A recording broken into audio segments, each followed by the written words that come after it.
22-year-old Vesna Vulović did the impossible when she emerged alive after a 33,000-foot fall, entering the Guinness Book of World Records for surviving the longest fall without a parachute. Vulović was a stewardess on an unfortunate Yugoslav Airlines flight from Copenhagen to Belgrade, during which the Ustash separatist group planted a bomb in the cargo. As the bomb went off, the plane crashed into the mountains, killing all 28 passengers and the entire crew, except for Vesna. She was hospitalized with a fractured skull, 2 broken legs, and 3 broken vertebrae, but managed to survive and lead a full life afterward.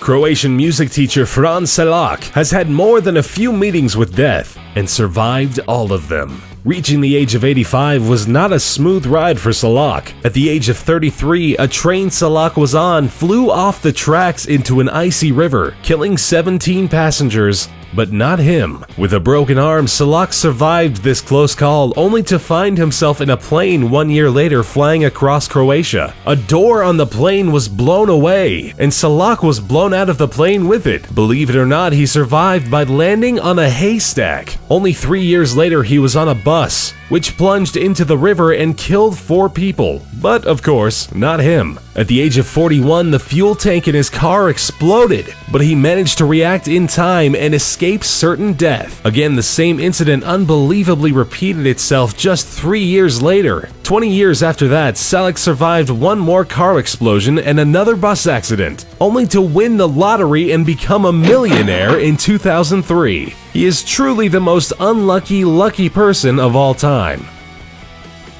Stella Maris College's Old Christians rugby union team from Uruguay had a mountain peak named after them when they tragically crashed into it while flying to Chile to play a game. The Glacier of Tears killed 12 people, leaving the others roaming through the vicious Andes on a temperature of 30 degrees below zero. Running out of the scarce food reserves they had, the survivors lost all hope when they heard via radio that the search for them had been called off. In the harsh conditions, they started dying off one by one, with the last ones standing eating their deceased friends, in a desperate attempt to keep on living. 2 of the bravest people managed to reach Chile on foot and inform the world that a group of 16 people were still out there, having survived an incredible 72 days.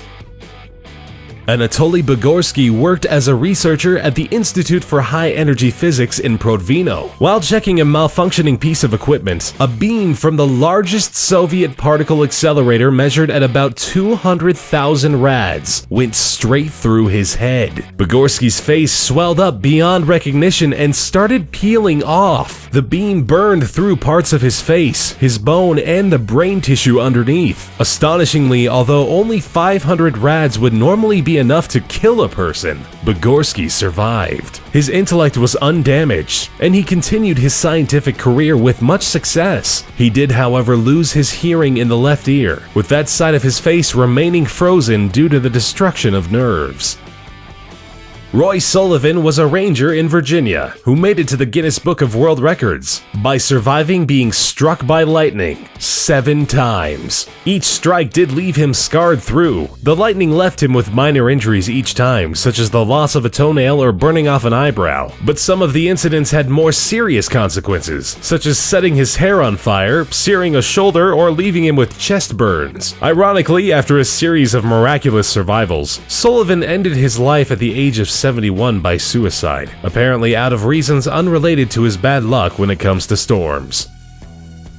Joe Simpson and Simon Yates dared to set on the mission of scaling the west peak of the Ciudad Grande, 20,814 feet high. The mountain is part of a mountain range in the Peruvian Andes. The ascent was made famous by Simpson's book Touching the Void, in which he describes the climbing and the falling. Simpson was wounded and fell 100 feet into an ice crevasse. He managed to survive and crawl back up to base camp. It took him 3 whole days.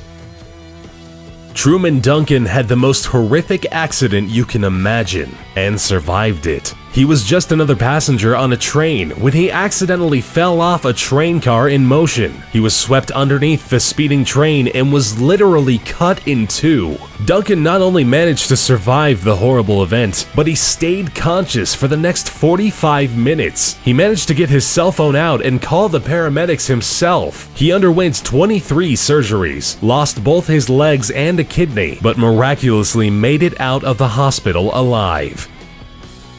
Aaron Larston was on a canyoneering trip in Blue John Canyon when a boulder fell on him. The boulder pinned his arm down, making it impossible for Larston to move. He tried to lift and break the boulder, but after 5 days he realized it was no use. Dehydrated and delirious, Larston finally got the courage to amputate his own arm. He managed to snap his own bone and eventually cut his arm off entirely, finally freeing himself from the boulder. Robert Evans, a 46-year-old homeless man, was a victim of a hit and run. He was patched up in the hospital and sent away soon after. On his way back to his camp, he got into yet another accident. He was hit by a train. To be more precise, he was knocked off a narrow railroad bridge and landed in a creek. Evans ended up back in the hospital only 7 hours after his initial accident. It's pretty miraculous that he survived being hit by a car, then a train just hours later. Mauro Prosperi took part in a 1994 marathon called the Marathon of Sands. Taking place in Morocco, the marathon was unfortunately swept away by a sandstorm, which caused Prosperi to lose his way and left him stranded in the desert. Running in the wrong direction, he ended up in Algeria, where he took refuge in an abandoned mosque. He survived 9 days by drinking his own urine and eating bats and snakes before he was found by a nomadic family who took him to an Algerian military camp where he was hospitalized.